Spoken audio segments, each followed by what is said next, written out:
Hello, everyone, and welcome. Thank you so much for joining the MidAtlantic Teaching Artists Virtual Retreat. My name is Portia Hardy, and I work at the New Jersey State Council on the Arts. The session will be recorded and later shared, so please turn off your video if you do not want to be recorded. Today's workshop is called Teaching Artists as Leader, Entrepreneur, and Futurist, and will be led by Jeff Poulin from Creative Generation. I'll now turn things over to our producer for a brief review of some technical housekeeping items. Thanks, Portia. I just want to show you how to adjust your videos or webcams.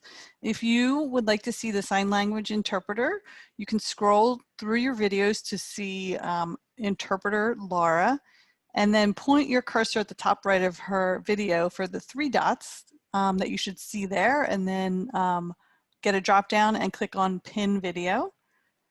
If you would like to see all the videos that are turned on, you can click on gallery view at the top right of your screen, or click again for active speaker view to just see the active speaker. If you get disconnected, easiest thing to do is use the same link to rejoin. That usually fixes the issue. As Portia said, the sessions are being recorded, so if you do miss something, don't worry, you'll be able to watch it later. And then there's my cell number. If you have technical issues, you can't get back in, you can always call me. I've also chatted that out to you, so you can jot that down in case you get disconnected. All right, I want to show you a few controls. So if you point and hover your cursor at the bottom of your screen, your controls should pop out. On the far right is the chat. If you click on that and just type in hello, just so I know that you found that. And hello, and I thank you for those of you who have been through this multiple times. To the left of that, you'll see participants. You can click on that to pop out the participant list. And on the next slide, I'm going to show you how you can change your name. You can click or hover over your name, click on more, and then rename if you want to rename yourself or add your pronouns. You can feel free to go ahead and do that now. One more thing while we're in the participant panel on the next slide I'll show you is there's some nonverbal feedback tools. So at the bottom you should see it'll look a little different, but there'll be a blue hand. So just if you could click on the blue hand, let me know that you found that. That would be great. I see some blue hands going up. Thanks everybody. And with that, I'm going to hand it back to Portia. Thank you, Susan. So Jeff Poulin is an American scholar, nonprofit administrator, and social entrepreneur whose work is grounded in social justice and seeks transformative solutions to the world's greatest challenges.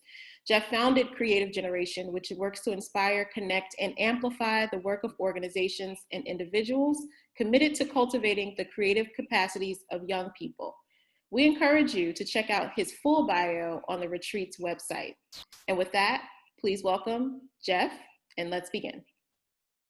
Thanks so much, Portia, and welcome everybody to today's session. I thank you all for being here, and it's wonderful to see so many familiar faces and familiar names, and it's nice to also meet some new faces and some new names.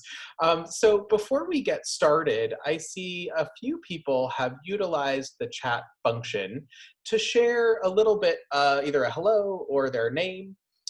What I would like us to do is to do a quick chat storm. So what I'll have you do is please open up the chat, and in the chat, I would like you to write one sentence. Hi, my name is, your name, and then one thing that you would like to learn about leadership, entrepreneurship, or futurism. So I'm typing right now, hi, my name is Jeff, and I would like to learn how to be a better leader. And before you send it, I would like everyone to type it, and then on the count of 3, we'll send it all at once and then take a moment to review. So about 10 seconds on the clock for you to type. Please begin typing. Hi, my name is, and I would like to learn, fill in the blank. And those of you on screen, give me a quick hands in the air if you are ready to go. Little jazz hands, never hurt anyone. And let's all send on 3. Ready? 1, 2, 3.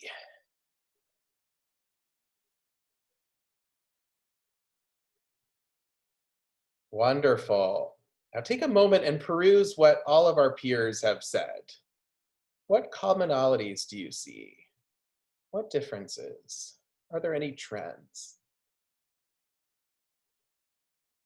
This is great.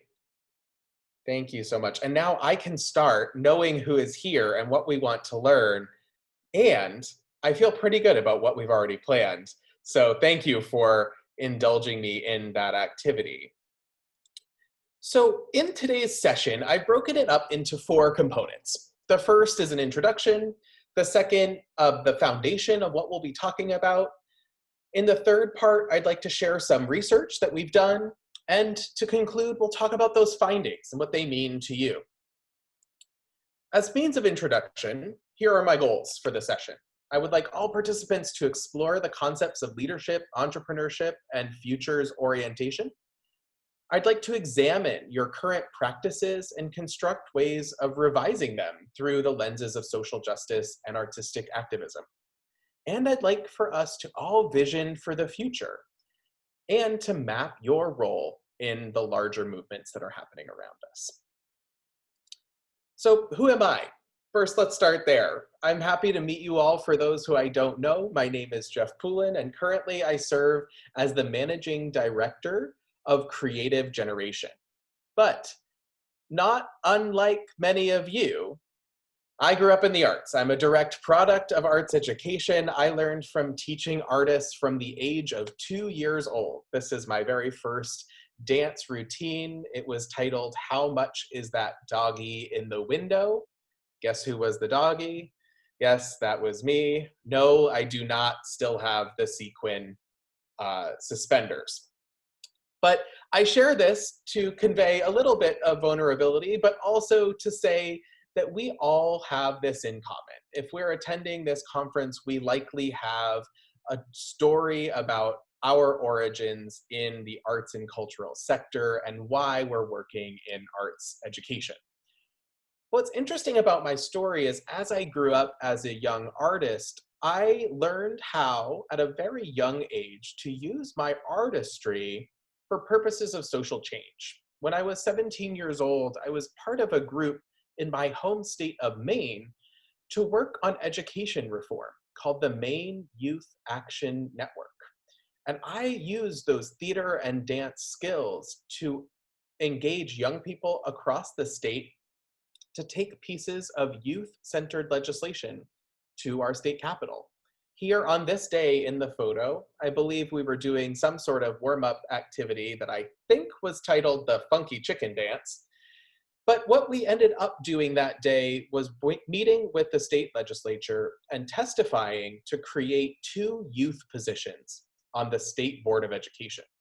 And to this day, that exists. And 80% of the local boards of education in the state of Maine still have those positions. What I learned at that point was that arts can really drive change. I got involved with other organizations, intergenerational groups like shown here of dancers and arts practitioners and young people to tackle local solutions to large-scale national problems in our hometown, which led me to my work. As an adult, I became an advocate and policy analyst working on arts education to ensure equitable access to arts and cultural learning opportunities for young people. I started that work in college, in Oklahoma, in graduate school, in Europe. I ended up working within the European context and back home in Washington, D.C., where for 5 years, I became an advocate working on federal, state, and local policies to advance arts education in the US. Today, I run Creative Generation, which is an organization that works to support young creatives who catalyze social transformation and those who are committed to cultivating their creative capabilities, which my guess, you all fit into that second category. And it's really our pleasure to work with teaching artists, arts educators, and other types of community leaders who support young creatives in leading social change in their communities, in their nations, and in the world. At Creative Generation, we work around the globe, supporting projects and programs from Memphis, Tennessee, to Juba, South Sudan, or multinational projects that range from New Zealand to China to Abu Dhabi and Canada. It's a really wonderful way to share knowledge and to catalyze the growth of creatives, in young creatives, as well as creative educators all around the world.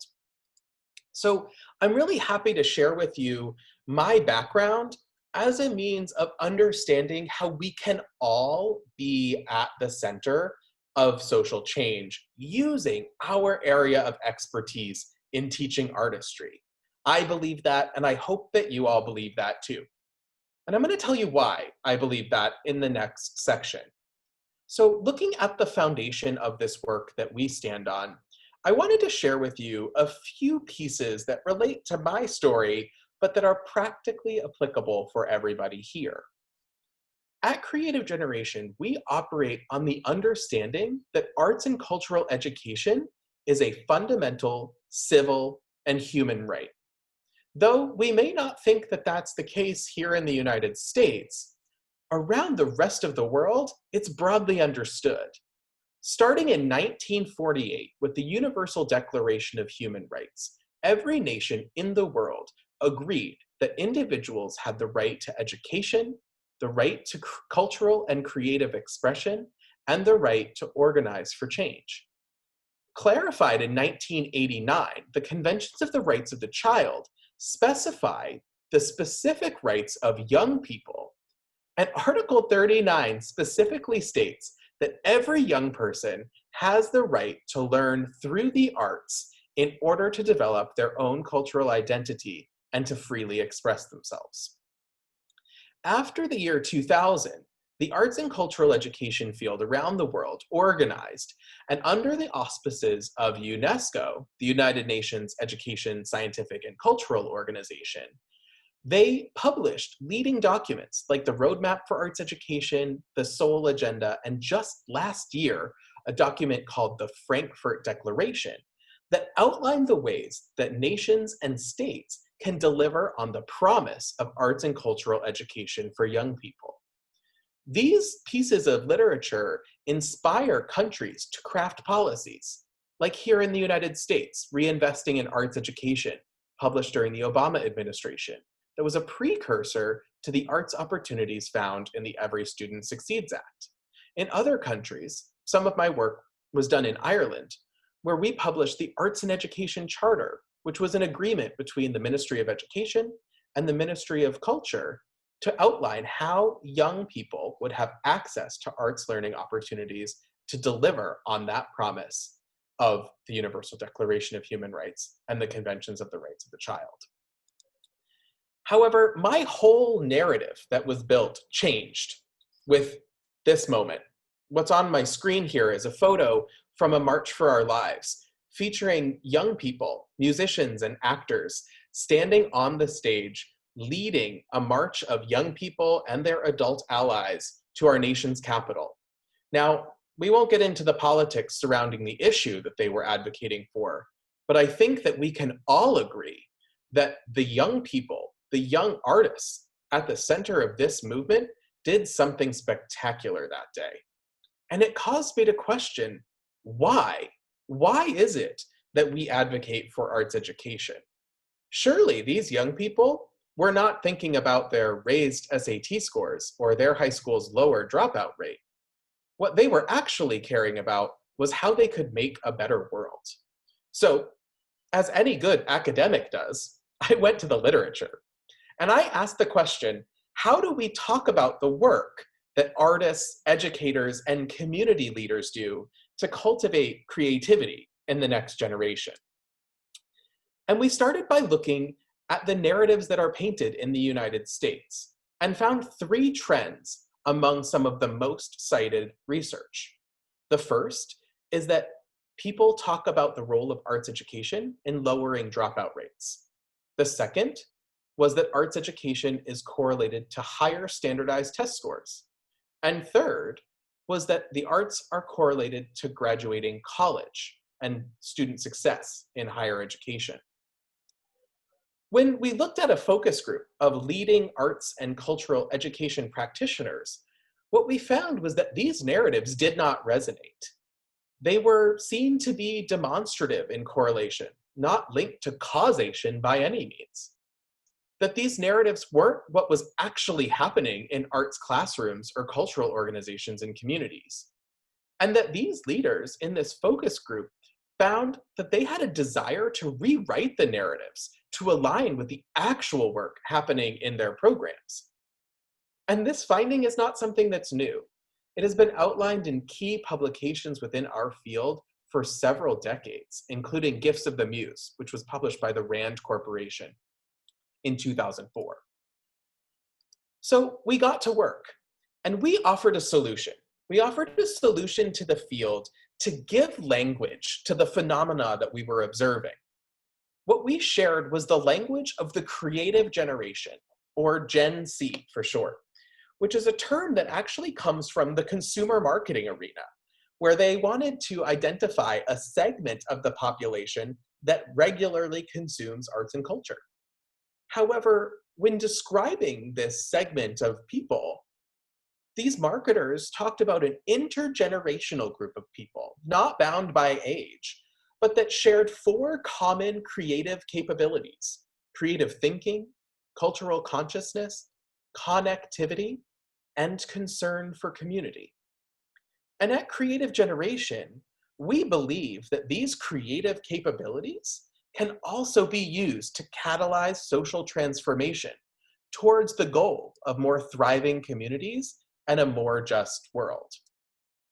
So to offer a few definitions, there's a term that I've used several times now, that's social transformation, which is a concept that comes from indigenous cultures, primarily in the Asian Pacific, as well as in Latin America, that refers to the process of change in institutionalized relationships, societal norms, community values, or hierarchies over time.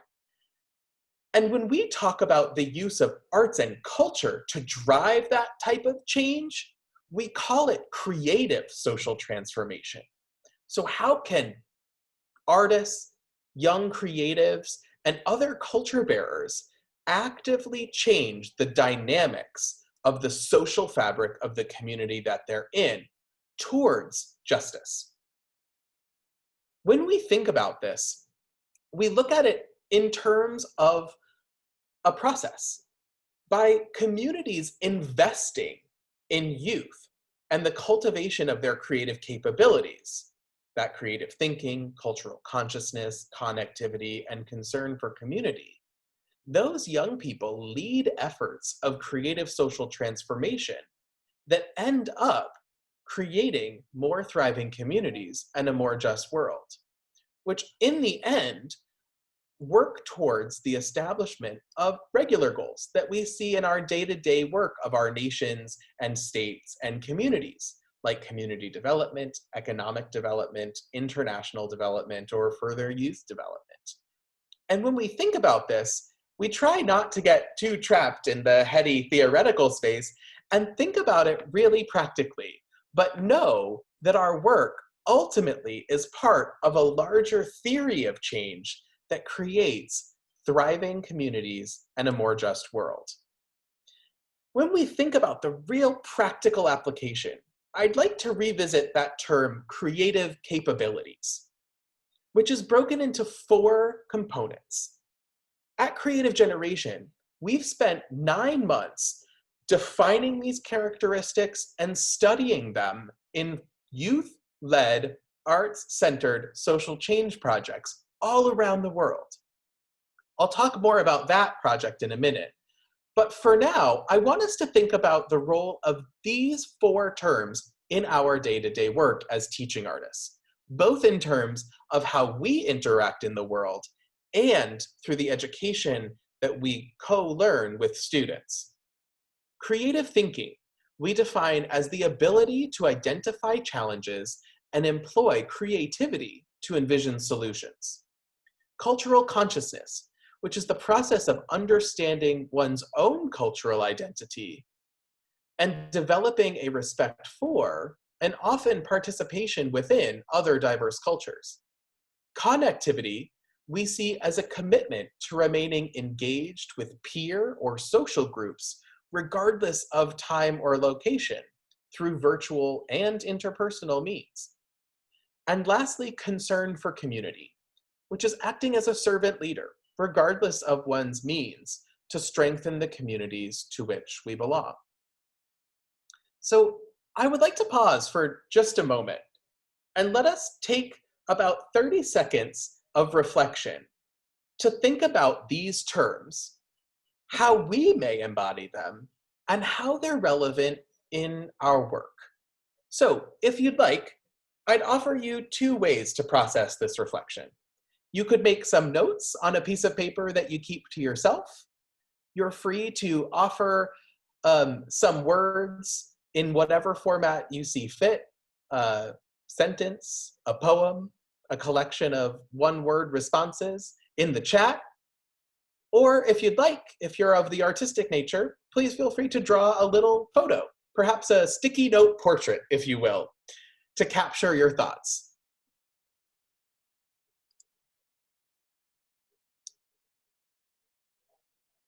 So I'd like, if anyone is so brave, to share how they are thinking about these creative capabilities in themselves or in their work. So I'm actually going to stop sharing my screen so that we can all see each other's faces. And if you are so inclined to share, I'd encourage you to raise your hand to share a thought or type it in the screen, or feel free to raise your hand and let us know that you've drawn something that you'd like to share visually on the screen. I see Christopher Parker has raised his hand. Christopher, would you like to share?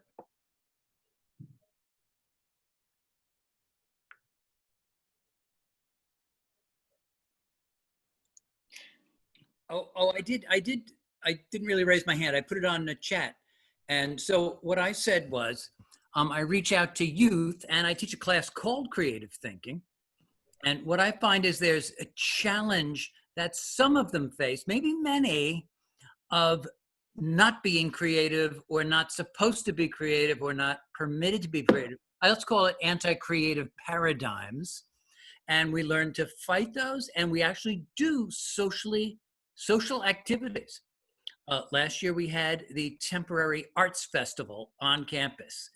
We had to break rules, we had to make change, we had to find ways to engage other people, and we served something useful. And that's how I see it. Thank you for that. That's wonderful. Any other thoughts? I see Barry has contributed in the chat about connectivity, to embrace the sometimes daunting barrage of apps and technologies coming our ways. That's absolutely true. And I see Barry's making a motion of so much coming towards people. Yes, it's astounding the relevance of some of our findings from that research conducted last year, pre-pandemic, and how applicable it is in this moment when we're constantly online and connected in very different ways. Are there any other reflections or thoughts of how this is relevant to people in their own work or within themselves?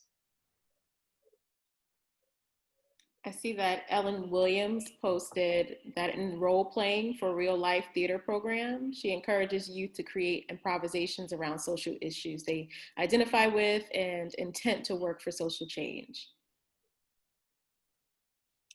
Thank you for that.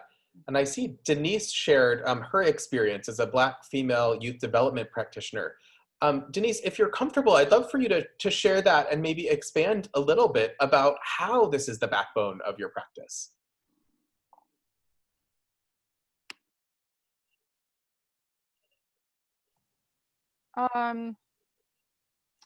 Okay, so as oops, sorry, 1 second. No worries, we can hear you perfectly clear. I am constantly thinking about ways to employ creativity in my work. And I promote cultural consciousness for all of the youth that I'm working with. And a large part of my work is in helping people to break down barriers, so there's greater connectivity, and providing platforms for people to come together and build or strengthen community. This is why I do this work, and yeah, for me, this is what makes it purposeful.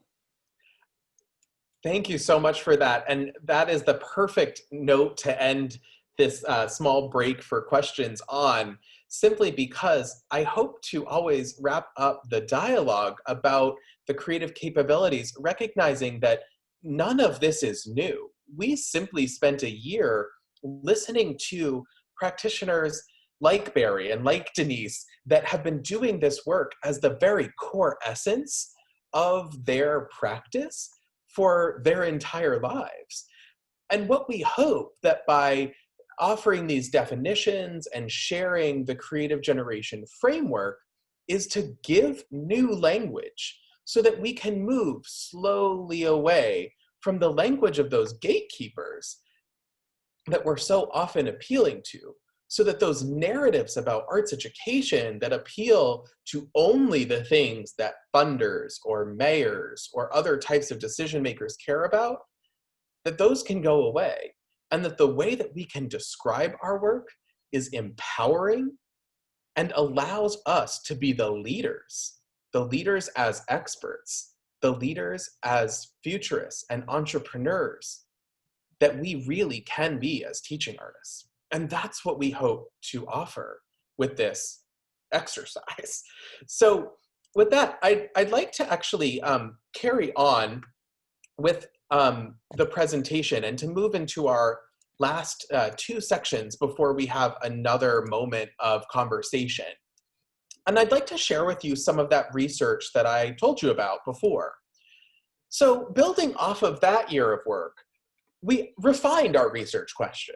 Again, we're a group of academics that work together, and we started to ask, in what ways can artists, educators, and community activists most effectively cultivate the creative capabilities, note the use of that new term, of the next generation?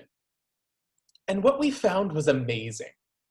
We spent 9 months working around the globe, conducting case studies of 30 programs in 24 nations, all disparately around the globe. And the consistency in what we found when exploring the concept of the creative generation, the concept of creative social transformation, and the concept of the creative capabilities was absolutely astounding. In every case, we found 3 things. The first was that the field struggles with articulating their work and often uses antiquated rationale. Does that sound familiar, perhaps, to the scenario that I described in the United States? The second was that as a result of that antiquated language, that the field suffers from severe isolationism, lacking meaningful communities of practice. When practitioners weren't talking about their work in the same way, they didn't know that they should connect, that they were actually peers on the same mission. And that ultimately that isolationism led to a lack of mechanisms to share knowledge and effective practice, like this gathering, this retreat here today.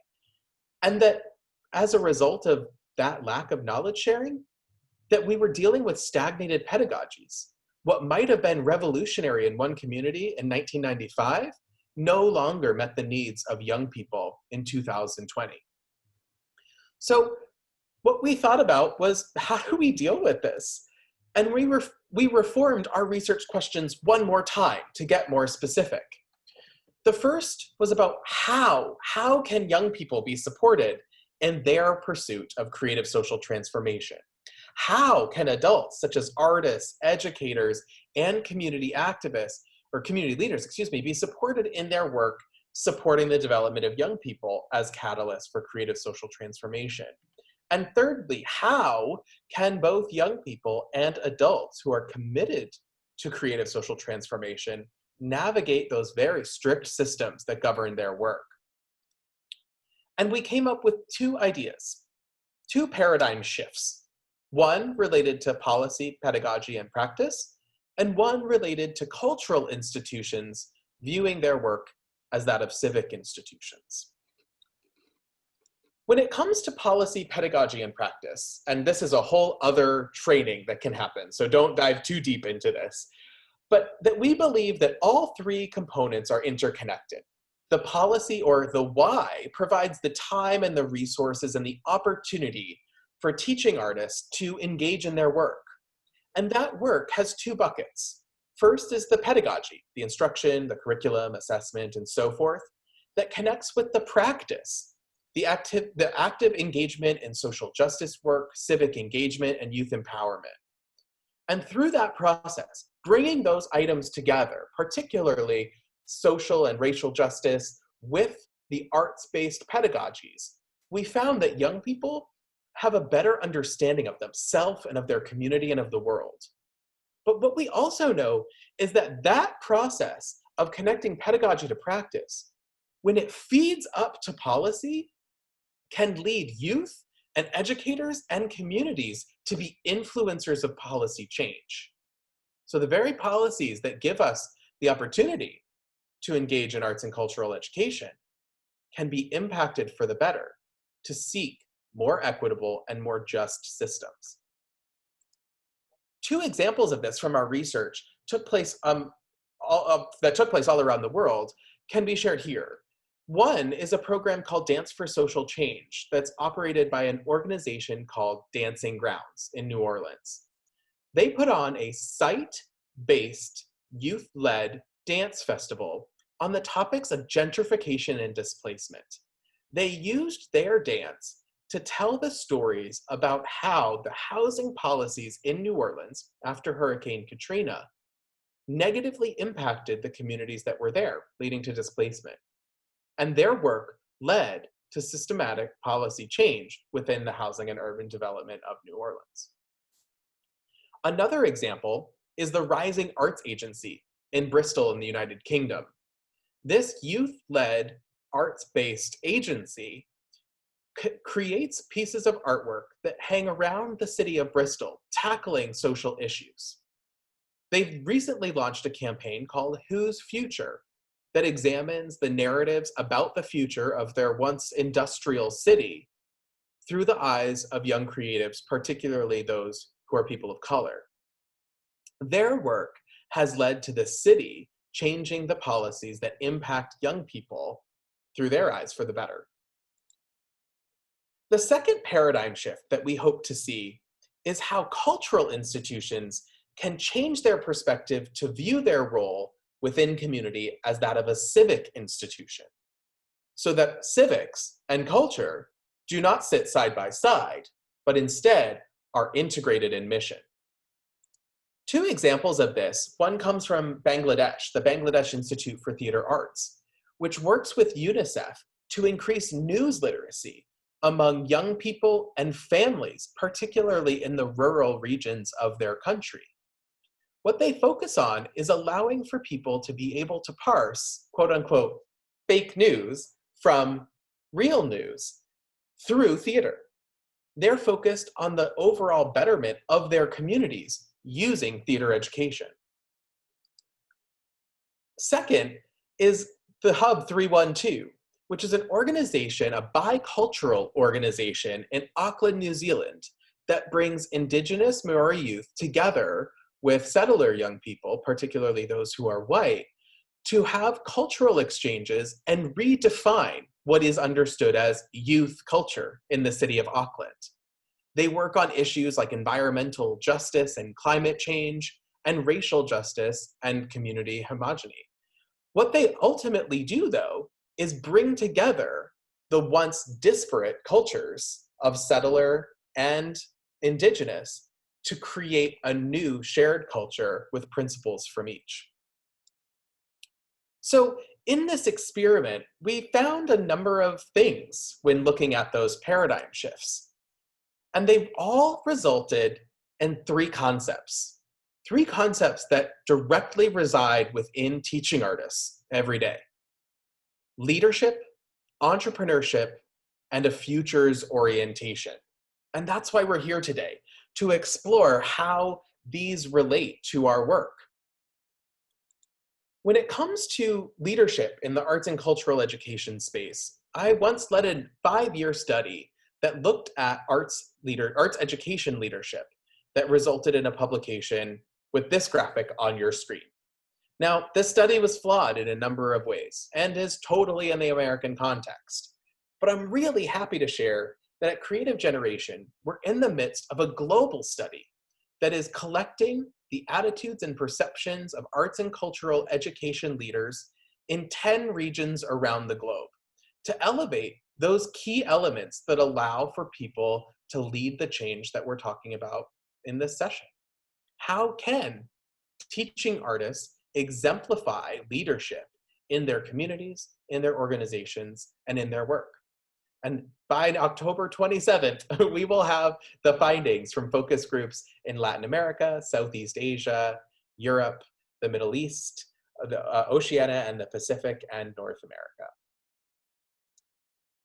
When it comes to understanding entrepreneurship, we look towards the literature of arts entrepreneurship, which is a specific set of understandings that outline how artists can use their creative processes to innovate. The best example that I can think of that's cited in Jason White's paper that coined this term is about understanding how we as teaching artists approach almost every situation that we're in. In the literature around entrepreneurship, it's divided into two camps. One, who says, you have to build a house. So they make a list. Well, we need wood and nails and roofing and so much more. The other says, well, we have to build a house, but I'm standing in a classroom. So those two chairs, they're gonna be the wall. That cardboard box, that will be the roof. That lamp over there, those will be our lights. And they use what they're given every day. This is the concept that we're running with when understanding the role of entrepreneurship in this mix of skills within teaching artistry. How are you using what you have access to in order to accomplish the goals that you're working with? No one in the arts education ecosystem thinks that we're always going to have exactly what we need. We know that's just not the nature of our field. But our skill and our creative practice, those creative capabilities that we were talking about before, lend ourselves to be leaders, to be entrepreneurs, to innovate our way to success. And lastly, the understanding of a futures orientation comes from the research in educational futures. This framework allows us to understand the myriad possible futures for our work. It could range from A to Z and anything in between. But the role of futurists allows us to use our creativity to hone down and ground in reality all of those possible futures to narrow it to plausible futures and probable futures. But then our specific role as the actor in this is to look amidst those probable futures grounded in reality with the very harsh realities, particularly now, of a global recession and civil uprisings in communities and budget cuts and a global health pandemic. To understand what are those preferable futures within that mix that we can navigate towards. We believe that teaching artists have the power to make some of those decisions and to push our field in the right direction, whether in their own context, their own classroom or community setting or a Zoom room, or thinking about it within this country, within the state, within your city. The ideals of being an educational futurist, to see all of the possible futures and narrow it down to what is likely to happen, and then pivot using our strengths in creativity, is what we've observed in leadership. So when putting together these elements of leadership, which is still to be studied, Entrepreneurship, which now has a vocabulary and aligns so well to our work, and futures, which allows us to employ our skills to base our role in that change that's going to happen. We are really equipped. We're really at the center of this as teaching artists. And this is why I propose this very session today, because so much of this comes back to teaching artistry and the skills of teaching artists. So the question then becomes, how do we embrace that? How do we use what is naturally part of our work every day to be the leader, to be the entrepreneur, and to be the futurist that we need as individuals, that the field of arts education needs, that the sector of arts and culture needs, or that our communities, our country, and the world needs, right? Because our work is not just about teaching a kid how to paint, or choreographing a dance, or putting up a piece of musical theater.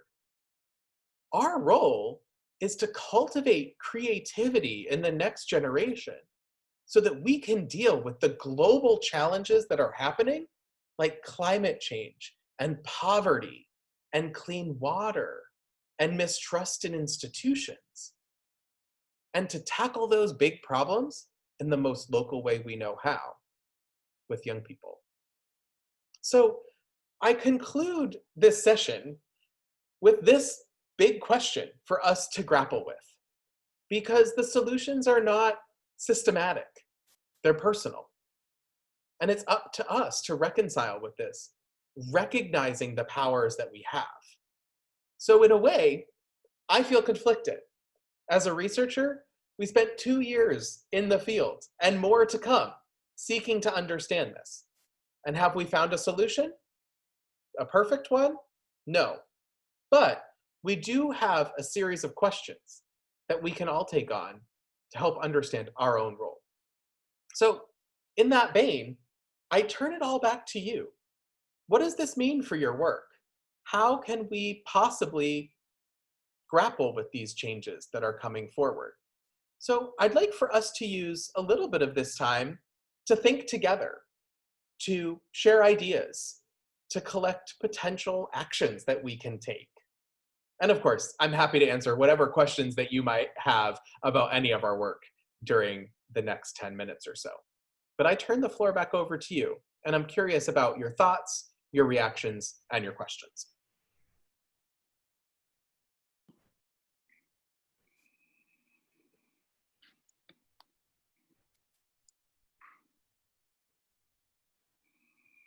Also, I am a teaching artist myself, so I'm super comfortable with the silent pause while everyone collects their thoughts.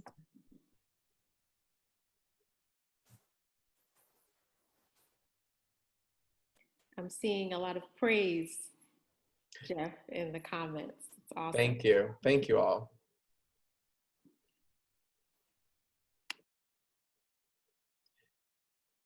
I see a question from Christopher Parker, who reflects on the question by saying, good question. How am I suggesting an effortful social responsibility to teaching artists? And it's interesting, I actually just wrote an article for the Teaching Artists Guild, so hopefully you can find it sometime soon. I'm not sure when it will actually publish, but that I really believe in field and movement building.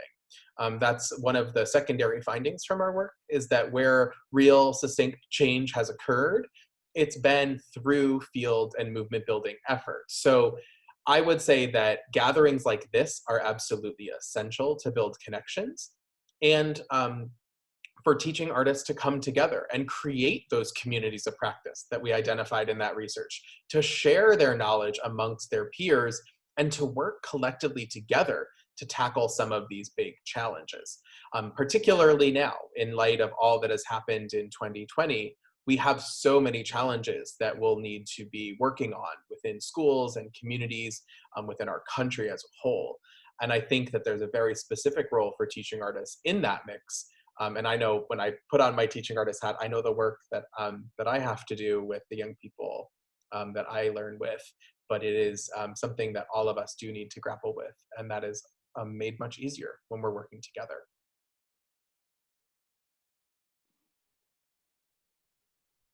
There's a question here in the chat from Dianna Crum related to cities that are opening learning labs. Are you in all of those cities? Dianna, you know, can you talk a little bit more about the learning lab approach in cities? I would love to know a little bit more and hear from others if that is something happening in their locales as well. Sure. I'm in New York City, and I just heard on the radio the other day that we are not the only city doing this. I think San Francisco is, and there are a couple others as well, where because of the pandemic and in places where there's a remote learning or a hybrid model of schools, the city is trying to open sort of daycare centers where kids would go on their days of remote learning. So we've sort of started the process of trying to contract with the city to open one of these. We're just in the beginning stages of filling out all the online paperwork, but I'm wondering if other people are doing this and what their experience is. Yeah, that's a wonderful question, and others who are, please be sure to share in the chat so that you all can connect.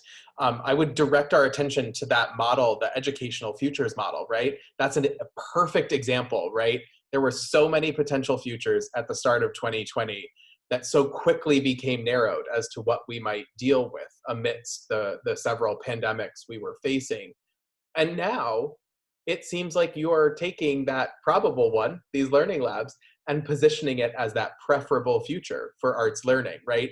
Pivoting it and acting as that change agent to allow for what is happening naturally, or whatever, happening just as it is, and making it centered on the cultivation of creativity. That's phenomenal work, and congratulations for embarking on that.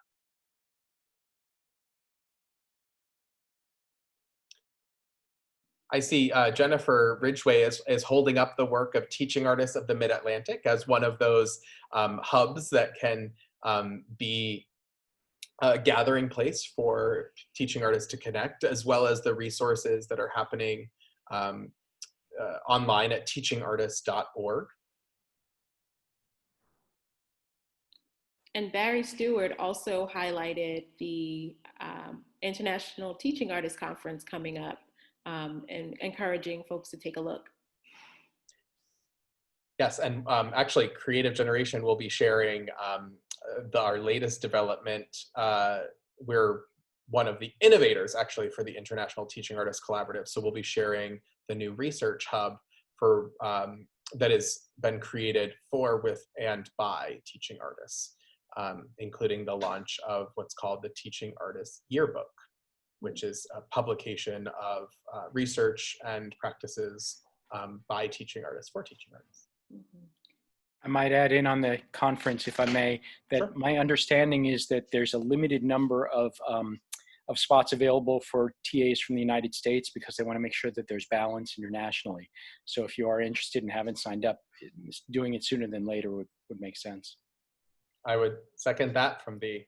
I heard that at the 7 a.m. training I was on this morning with the folks in Korea, and they were saying the same thing. I see there was a question, and I might have lost it. Oh, I'm so sorry. Someone was talking about, yes, Laura, I'm sorry if I'm pronouncing that incorrectly, was wondering about the connecting of creative youth to the policy changing organizations that are currently happening. Yes, I think that, if I were to comment on a lot of the items that come across my desk, it's the young creatives that we are seeing leading these efforts of social transformation are often plugged in with the Black Lives Matter movements, with climate crisis movements, with movements to limit rights on guns and school violence and so forth. And it is really tremendous to see the engagement of young artists and how their work truly amplifies those social causes. One of our very, very first interviews was with a gentleman by the name of Matt Deutsch, who was the artist activist. That was his title within A March for Our Lives. And he was the visual artist that actually constructed many of the large temporary public art installments created by young people at the US Capitol last year. And so we've been looking into that and continue to amplify the work of those people as we study what makes it go. The other part of that question earlier on, if I may, was also how to help students and ourselves even deal with the feeling of apathy when holding events and holding rallies and going to climate strikes and the systemic racism, BLM, rallies, and not seeing effective change happening over and over. It can be really disheartening and difficult. So I feel like it's a challenging point, and that's why I was wondering if actually connecting them to the organizations that can create effective policy change or make something more tangible to see come out of all the effort. I mean, I know some things are changing, but on the level of what needs to change, often it feels like we're shouting into the void a little, I just wonder what you think of that and supporting students with that experience. Sure. I mean, I think not to invoke kind of neoliberal approaches to measurement and evaluation, but to say like, well, what are you actually measuring as policy change? I think if we only measure our success as laws changing, I've worked in Washington long enough to know that that is something that you will end up giving up very fast, because that is not necessarily a marker of success. But there are other, metrics that we can look at in terms of that change. So, for example, in New Zealand, the Hub 321 that I was talking about, or 312, excuse me, that I was talking about earlier, some of their metrics were the amount of public art, literally the square footage of public art in the city of Auckland that was created in a bicultural way, engaging young people and intergenerational leaders in those decisions and the work moving forward. In others, it's local. Are you able to see a change within a city council or a local school board? For those coming from New York City, I know that the school board is actually a massive deal, but in a lot of other communities, it is so much more decentralized and able to see. So I think it depends a little bit on what you're measuring, and to also know that there are also in many of the largest institutions that seek policy change, there are real manifestations of some of those issues that you were actually just talking about, and that we should be a little cautious too, that we're not fighting battles on two fronts. So I think that there's a lot to unpack there, but it really does come down to what we're measuring and how we're letting those measurements impact us. I wanted to build on some of the ideas that you just were putting forward, Jeff, in terms of the teaching artists of the Mid-Atlantic. We are currently meeting on Monday mornings, and we're taking the community that is attending those sessions this month has been focused on advocacy and really thinking about what is a game changer for the next 1 to 3 months of an advocacy pitch that you can land. And in my own research and moving through this process, I have decided to work with I live in Prince George's County in Hyattsville, and so I'm working with the council, the Hyattsville Council, and the mayor's office, and I learned through my research that there's an education advisory committee for the city that is not associated with the schools. And so it has this little like backdoor kind of entrance for the kind of work that I want to do moving forward, because I'm not able to work in the schools in this coming year. And so, I just like the networking that we have, the capacity that we have to network and to put out these kinds of ideas to each other is just such a ground, like right ground soil for us. For I just wanted to encourage us to continue these conversations, because these ideas definitely fantastic, and it's inspiring, and I want us all to lift off together, right? So Yeah, and that's thank you for sharing that. All of those suggestions are wonderful, and I think that through all of these ideas, I hope that we are seeing these opportunities as our ability to flex those muscles. I hope that through this presentation, I was able to give you new language to use about the essence of your work and how it connects in a number of ways. And that we're able to recognize and map ourselves against these many opportunities, that we are leaders, that we are futurists, that we are entrepreneurs that are able to tackle some of these really big challenges that we're facing. And that no one should feel disconnected or isolated, that we are all here as a big community of teaching artists, here gathered in this work, but also within the sector and within our country and within the world. And just this month, there are opportunities to bust out and to connect with other people from all over. At this gathering, the Arts Education Partnership Conference that's free and online, the International Teaching Artists Conference, and much more. So I think that we can do it all together. But I really do hope that this session can act as a starting point to shift your frame a little bit, to think differently about the work that you do, both internally and with young people, and to see the creativity and the core essence of what you do as a teaching artist as a huge asset to be not only a leader in your work, but within your community, that you can be an entrepreneur, not only in your work, but for the field, and that you can be a futurist for all of us so that we can envision a new type of teaching artistry, a new type of education to really address the needs of young people in the future to come. So with that, I wrap us up. Thank you so much. I will turn it back over to Portia to close us out.